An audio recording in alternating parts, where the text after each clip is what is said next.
தமிழகத்தில் எத்தனை குடும்ப நல நீதிமன்றங்கள் செயல்பாட்டில் உள்ளன?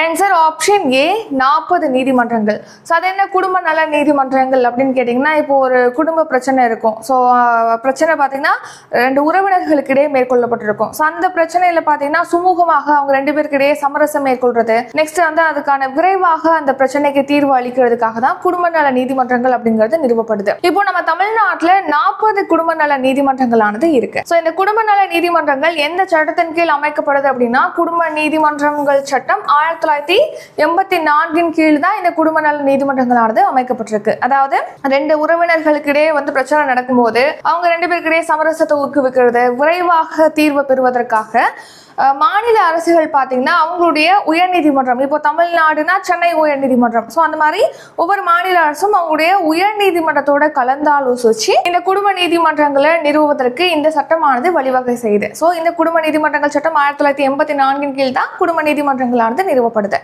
இப்போ இந்த சட்டத்துல பாத்தீங்கன்னா பிரிவு 31 உட்பிரிவு 1A, ஸோ பிரிவு 31 உட்பிரிவு 1A இதுல பாத்தீங்கன்னா என்ன சொல்லியிருக்காங்க இந்த பிரிவுலன்னா, ஒரு 10 லட்சத்துக்கும் மேற்பட்ட மக்கள் தொகை கொண்ட ஒரு நகரமா இருக்கு, இல்லைன்னா பேரூர் பகுதியா இருக்கு அப்படின்னா அங்கே கட்டாயமாக குடும்ப நல நீதிமன்றத்தை மாநில அரசு அமைக்கணும். மாநில அரசுடைய கட்டாயம் அது, அங்கே ஒரு குடும்ப நல நீதிமன்றம் அமைக்கப்படுவது அப்படின்னு சொல்லி தெரிவிச்சிருக்காங்க.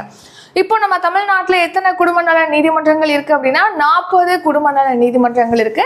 நம்ம நாடு முழுக்க 914 குடும்ப நல நீதிமன்றங்களானது இருக்கு. இப்போ சொல்லியிருக்காங்க கரண்ட்லி இத்தனை நீதிமன்றங்கள் இருக்கு அப்படின்னு சொல்லிட்டு.